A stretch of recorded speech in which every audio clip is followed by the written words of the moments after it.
Hi, this is Aaron Wilson from KPRC2 Sports here at the Greenbrier Sports Performance Center, where the Texans just completed their second practice here in West Virginia.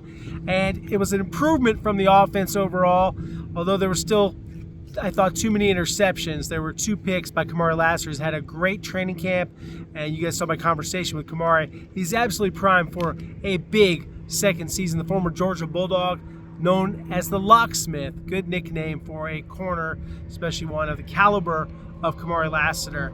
So had some feistiness at practice, a little chippy. Things went a little south in terms of temper, but it shows you that they're ready to play against another team. So here were the combatants. We had an exchange between Dalton Schultz and Russ Yeast, and that was a deal where Dalton felt like Russ was hitting him as he was going down to the ground, maybe a little high even. You could kind of read between the lines. I didn't talk to Dalton, but that's what I would think. That's what I logically would surmise from what I saw from that little confrontation. And he threw the football after being taken down, and that's the direction of Russ. And then he took down Russ with a tackle, and then they were separated before it could go any further. And Cade Stover, another tight end, recurring theme, the tight end's getting a little angry today, and he was upset with C.J. Gardner-Johnson and contact that they had, and that briefly it looked like maybe Cade was trying to put him in a little headlock or something, a little wrestling action. But yeah, that cooled down. Practice continued. It was not a big deal. So anybody out there thinks, oh, these guys, the defense hates the offense, or obviously, no. These guys get along. It's just things happen in practice. It's football. That type of thing happens. So sticking with beyond feistiness, let's go ahead and shift to injuries. As I reported, Cam Robinson, not a major injury, did have a sleeve on his knee. I think that he'll be okay. He was watching practice. He seemed to be walking fine. He didn't practice. They released the depth chart. You get back on Cam. I think Cam will be okay. Cam will make it back, I think, in time for the first game of the season. Looking at what's happened here with the Texans and the depth chart. So Cam Robinson's listed as the starting left tackle, and kind of already knew that he was the guy. And then you have at left guard Laken Tomlinson. That's pretty obvious that Laken is the left guard. And then center, they list Jared Patterson. I think it's because he's a returning starter, but Jake Andrews has taken the ones. He took the 1 reps again today, even though, yes, the depth chart was out. I'm just trying to hold my tripod steady, and I'm not doing a great job of it, so sorry for that, guys. Didn't mean to make you dizzy. It is windy out here, and it is cool temperatures here at the Greenbrier, so let's fix that up. Hopefully that will stay in place, so let's cross our fingers. So yes, and then the right guard, of course, is Titus Howard. The right tackle, rookie Ariante Ursary, meaning that they are saying that the rookie has the lead, is in front, heading into the Vikings game, in charge of the right tackle position. Today, though, he played left tackle, and they had Titus Howard play right tackle again. Right guard was Ed Ingram, not Juice Scruggs, so Ed Ingram was the first guard in. Center again was Andrews. Left guard was still Laken Tomlinson. So a little bit of a change, but they've kind of shown you through the depth chart and through the personnel groupings after an injury to Cam Robinson. Not a serious injury, I'm told by sources. He'll be back at some point, but that's not great. To kind of shows the depth issue and how they would react in case of not having Cam Robinson for an extended period of time. So he's a valuable player, and they need to have him out there. He's a good lineman. He's very experienced. Started a lot of games in the NFL, so that's why you need Cam Robinson. But yeah, this is practice. This is not even a preseason game, so sometimes guys will miss practice. Saw Dylan Horton not practice today. Not sure why, but he was watching practice. Damon Arnett Jr., who missed yesterday's practice, did practice today. And for the big health update that you guys want to know about, and I can't post video of them because technically they are rehabbing players, but I can tell you that they were in full pads. They had Christian Harris, Dameon Pierce, and D'Amico Ryan said this. They both have made great progress, and he said they're chomping at the bit to get out there and practice. So I expect that to happen soon. Dameon, as I reported yesterday, was activated. He had a strained quadriceps, and then Christian Harris had a calf strain that forced him to miss most of last season and all of the spring. So finally getting getting Christian Harris back, they feel like they can get him ready for the season, they say. So depth chart wise, you've got at linebacker, the starters are listed as Azeez Al-Shire, Henry To'oTo'o, backups Christian Harris and Jake Hansen, then EJ Speed, but EJ's made a ton of plays in practice. So yeah, let's talk a little bit about the practice and how the offense improved. Nick Chubb had a run for at least over 25 yards before the defense caught up with him. So that was early in practice. That was a good play. Saw CJ, as I said, picked off a couple of times. Some of the best throws of camp have been from Davis Mills, the backup quarterback, and Davis had some excellent throws to Jaden Higgins and Jalen Noel, contested catches for Higgins, and he wins those things because of his catch radius, his height, strength, physicality, leaping ability. He is very tough to stop in those kind of situations. Just a very good young wide receiver. You'll see my conversation with Jalen Noel. Jalen's made a lot of plays and someone that has a real passion for the game, somebody that has been watching a lot of tape of Julian Edelman, Danny Amendola, and Wes Welker about how to play in the slot in this offense. So, like I've been saying, New England Patriots stuff. And he said it's a lot of fun to watch how those guys did it. They were great at it.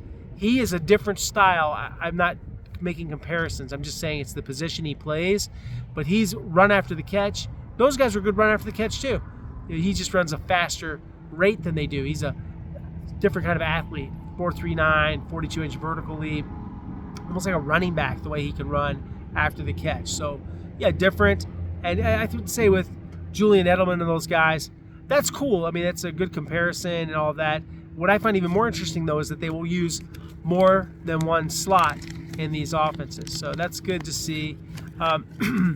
Watching some trenches stuff in the trenches at the line of scrimmage.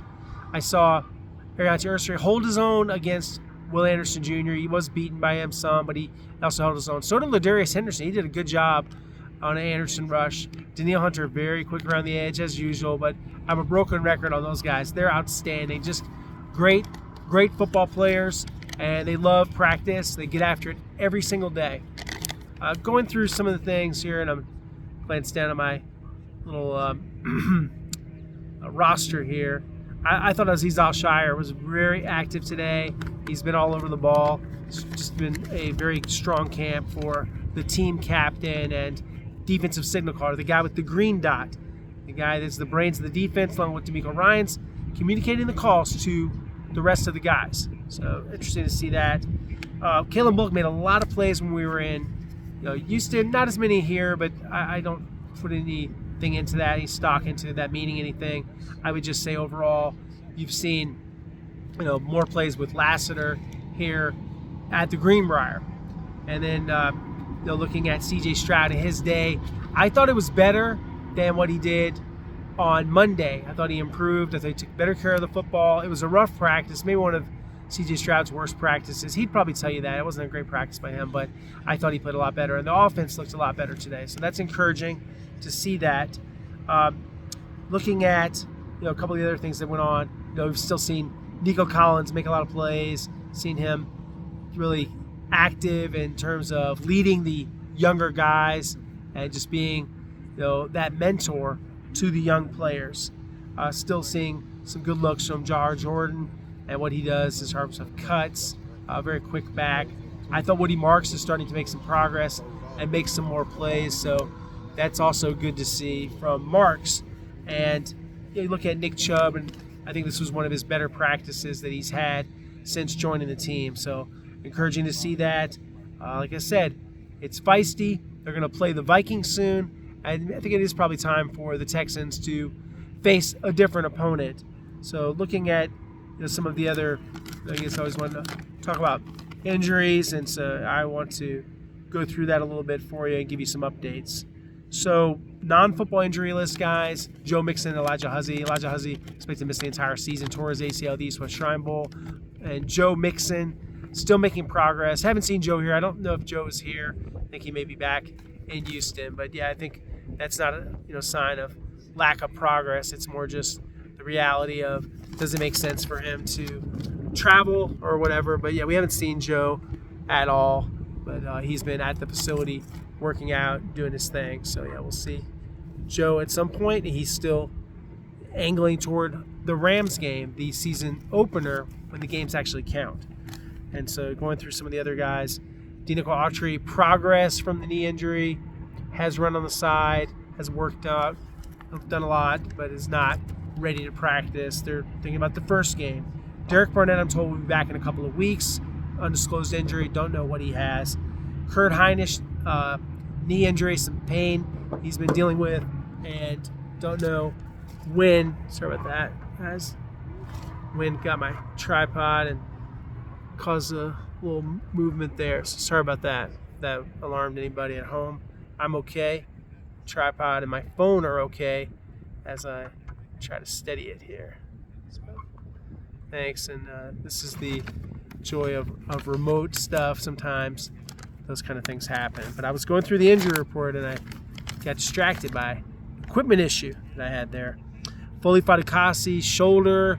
He's getting close. I think he's going to be practicing at some point when they get closer to the real games. Trent Brown, been running, 6'8", 380, former Pro Bowl lineman. See how he figures into the equation. He had a torn patellar tendon. He had a good surgery. Dr. Dan Cooper repaired it, so he's back. You guys know about the Tank Dell deal. Not going to go this year. They haven't announced that, but I'm just told that does not make any sense for him to try to play in, say, December or January. But he'll be feeling good. It's just whether he's going to be able to cut and run and be special as he needed to be as a smaller receiver and just very dynamic when he's healthy. So 2026 is more what it's about for Tank Dell, and I think they just prefer not to maybe say that at this time. That's okay. You can have knowledge of something without it necessarily always being stated and spelled out. I know some people like that. With the depth chart, I didn't see a ton of surprises, honestly. I mean, some people say, oh, well, why is Patterson listed? It's an unofficial depth chart, and he started last year, and there is still an active competition. But I think Jake Andrews is firmly in the lead for the center job. And then there really is no competition at the guard spots. It's just a matter of, do things change if Titus Howard has to stay at right tackle? Is it now competition Ed Ingram and Drew Scruggs? I think so. I think that's legitimate. And Drew Scruggs is a very valuable interior guy because he can play all three spots. That's one of the reasons why I expect him to be on the roster to make this team. Looking at a few other guys, I feel like Jalen Thomas has had a nice training camp. He's made some progress. It's going to be difficult to release him if they have to. It's a numbers game, so we'll see what happens with Jalen Thomas. And then I saw some good push today from Eli Cox in the lineman drills, undrafted rookie center from Kentucky. He's very strong. You definitely saw some push from Eli Cox, so good job by Eli. Solomon Byrd has had a strong camp throughout. I think Solomon Byrd is making a real push to make the 53-man roster outright, and we'll see if he is a part of it when they make those decisions. Those decisions are all later. We'll talk about bubble. We'll get into all that stuff and everything. Junior Tafuna, undrafted rookie from Utah. I'm surprised he wasn't drafted by somebody. He's a very, very good football player, very good athlete. I think he can play. And then for some of the other undrafted guys, Jackson Woodard, Casey Asai, I think they'll make some noise in the Vikings game as backup linebackers, so they'll get some chances. Tremont Smith, pretty consistent camp. Special teams, of course, special teams ace, and some solid work as the backup corner. And it's been a good camp for Henry Toto as really the caddy working next to Aziz Al-Shire.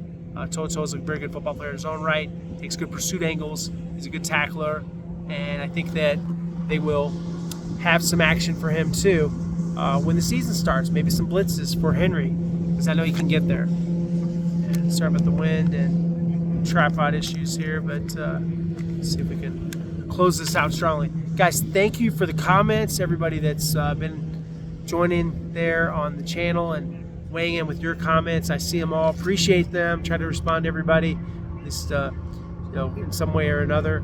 So yeah, I'm noticing, guys. Thanks so much.